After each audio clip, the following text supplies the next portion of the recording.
August 6th through August 12th of the MLB just capped off, and here I am to recap. We're going to start here with the AL Central. Let's get with the Tigers first, since they had to play two first-place teams in the Rangers and Yankees this week, starting off with the Yankees. They started out very well the first couple games against the Yankees. They had a 4-game series, winning 7-2 in the first game with Justin Verlander on the mound, as even Nova got rocked.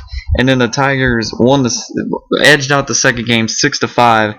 And then CC Sabathia on Wednesday ended up beating the Tigers in a count of 12-8. And it must be noted that CC Sabathia is injured on the DL, but he stated that he plans to not stay there very long. But it's a little bit of a cause for concern as the Yankees, as they still continue to have injury problems, but they're still doing pretty well for themselves. And then the Tigers had a 3-2 lead late until home runs by Mark Teixeira and Chavez pushed the Yankees up to a 4-3 win, as the series was a 2-2 split. Now, I think the Tigers blew a couple opportunities this week, more so on Thursday than they did Wednesday. I mean, I think I would predict CC Sabathia to pull the win, but I think Detroit had a chance, and then their bullpen just couldn't pull through, and Joaquin Benoit got rocked, and it was just a missed opportunity. Now we go into the weekend series against the Texas Rangers. Looked pretty good in the first game. Max Scherzer did his thing, and the Tigers got the hitting going on as they went up 6-2. Now they had another opportunity because Justin Verlander was going up in their next game, but even he couldn't pull the win off. I mean, he only gave up one run, but the problem was Verlander wasn't getting enough run support. And the only run he gave up was a Nelson Cruz single, which drove in Hamilton, who actually had a pretty good series this weekend, might I add. And the Rangers ended up holding on until Mike Olt singled to left center, and Nelson Cruz was driven in to win 2-1, and it was easily the best game of the series. And then the Rangers, Yu Darvish looked like he returned to form the next day. And the Tigers look completely out of it as the Rangers win 8-3. So the Tigers only took 1 out of 3. I believe they missed their chances. They played very well against both of these teams, but I felt like they could have done a lot more. But it is what it is right now. They're still not too far behind from Chicago, who early in the week struggled as they only took 1 out of 3 against the Royals. Won the first game, went Sale under the mound, excuse me. But then the Royals drifted off 5-2 the next day, and then they couldn't pull away as they lost 2-1 the next day. So only 1 out of 3 against the Royals. But they did pretty well against the A's for the most part. It needed a walk-off winner on Friday night as they beat Oakland thanks to a Jordan Danks home run, his first of his MLB career. It was a great milestone for the young fella. Congratulations to him. They went 4-3. But then the A's were the ones coming back in the second game, pulling up 3 runs in the final 2 innings to edge out to a 9-7 victory. Cook getting the win. And then today's game, which was on TBS if you have it, it was a very close game until the White Sox blew up Bartolo Colon in the bottom of the 6th inning, which eventually led to a 7-3 victory, even though the A's hit 3 home runs that day. I think this is a good series win for the White Sox as it continues to put them in first place. They're still up by 2 games, and I think Chicago's still in a good place right now. They got to feel good about themselves. Next up for them, they do have to go on the road for this entire coming week as they have 4 games against Toronto and 3 games against Kansas City. But I think overall they're going to be all right. I mean, they seem to be in good arms. And as for the Tigers, they're still 2 games out of first, 1 game out of the wild card. And they have Minnesota coming up for 3 games at Minnesota, and then they have a 3-game homestand against the Baltimore Orioles. And so I expect, in my opinion, I think the White Sox will still be in first place, but anything can happen in the Major League Baseball, and I think we all come to know that. Now let's go with the Rangers here, or in the AL West for a little bit. I mentioned before the Rangers took 2 out of 3 against the Detroit Tigers. Mike Napoli has been placed on the 15-day disabled list, and it happened, I believe, on Saturday against the Tigers. I believe it was that game. So you can expect them back in about 2 to 3 weeks. And the Rangers also took 2 out of 3 from the Boston Red Sox as they struggled the first game. They were getting rocked in all places, but they were able to keep their composure throughout the next two games. Almost blew the third game though. As I mentioned before, the Rangers got rocked 9-2. Yu Darvish, that was one of his bad games, but Yu Darvish made up for it for tonight's pitching performance, and it was pretty good. He only gave up 3 runs, and the next two games against Boston, the Rangers won 6-3. Ryan Dempster registering his first win as a Texas Ranger, and the Red Sox made a furious comeback, hitting a 3-run home run off Roy Oswald, who came off the bullpen, did not start that game, and it was 8-8. And then, or no, it was 9-9. Excuse me. And then the Rangers would eventually hit a walk, not a, well, it wasn't a walk off because they were the road team, but Beltre hit a sacrifice fly, and it was enough to give the Rangers a 10-9 victory, making them take 2 out of 3. So the Rangers ended up taking 2 out of 3 from both series and still have a pretty good grip on first place, 6.5 ahead of Oakland. And Oakland, as I mentioned before, they only took 1 out of 3 from Chicago, but they had a good chance to really do something more. But now they're out of the wild card spot. They were pushed out after this week, but there's still a long ways to go. I think Oakland can be in good shape. They have a pretty decent week coming up for them as they play the Royals, even though it's at Kansas City, but it still looks like a good series for them. And they play the Cleveland Indians at home right after that. So it looks pretty good for them. And also the A's took 2 out of 3 from their rival, the Angels, a team they're fighting for second place and a wild card spot against. And as the A's lost to Jared Weaver, they fell 4-0 in the first game. But then the A's came back the next game and rocked the Angels. And actually, it wasn't a bad game for C.J. Wilson since he was pitching that game. But 2 of the runs were off errors, and then the bullpen gave up the rest of those runs. And the Angels just didn't have an answer as Bartolo Colon got his 9th win of the season around that point. And then the Angels A's, that was a very back and forth game. Both starters in the game got lit up. Well, Zach Greinke got lit up in the second inning, giving up 4.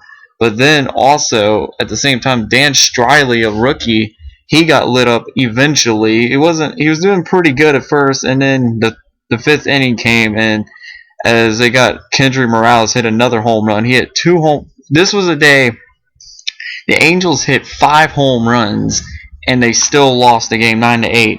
And it's the same reason that they lost a lot of games the previous week.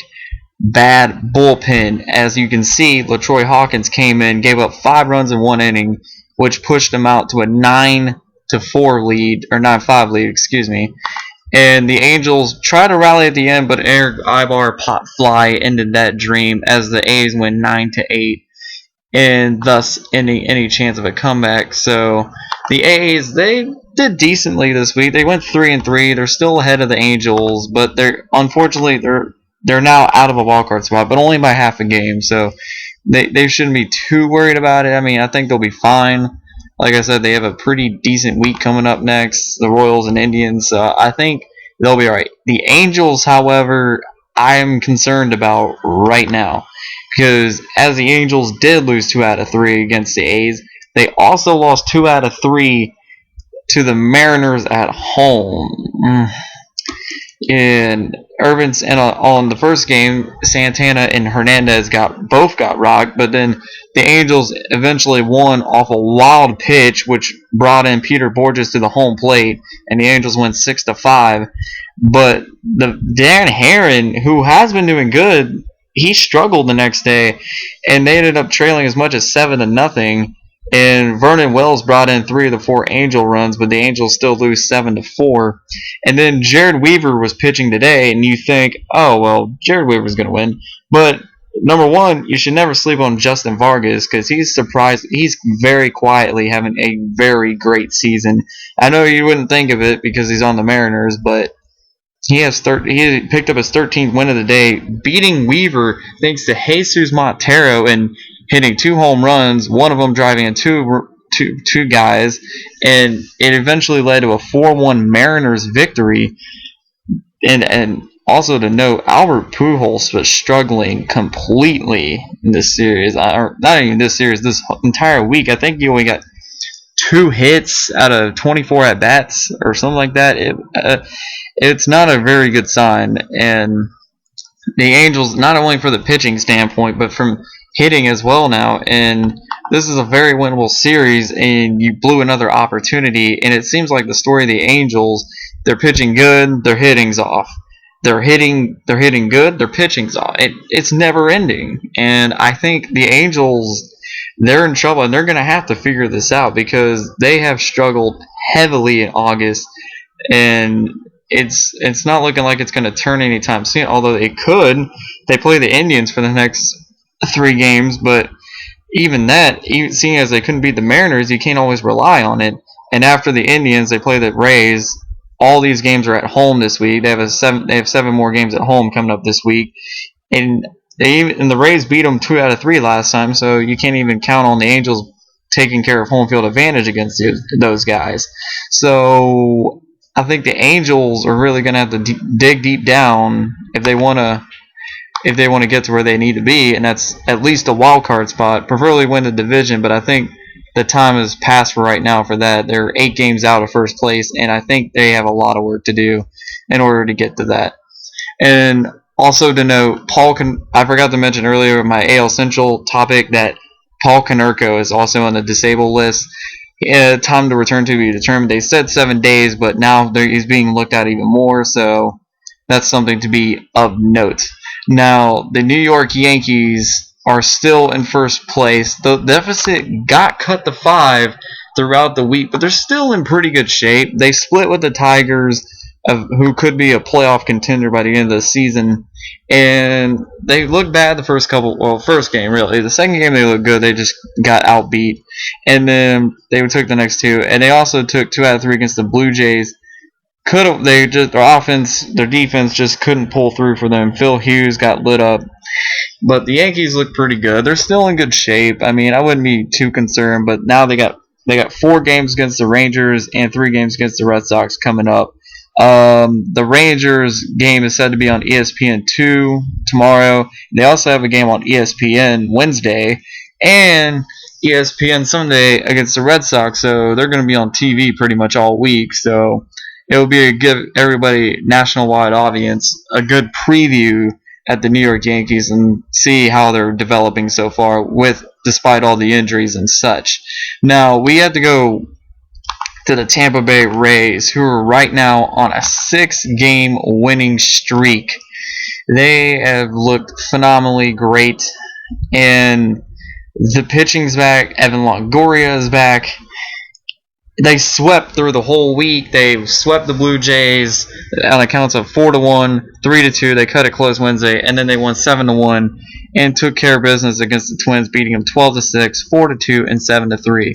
Now, I said the pitching is great, but now that Longoria is back, it gives them a more of an offensive threat.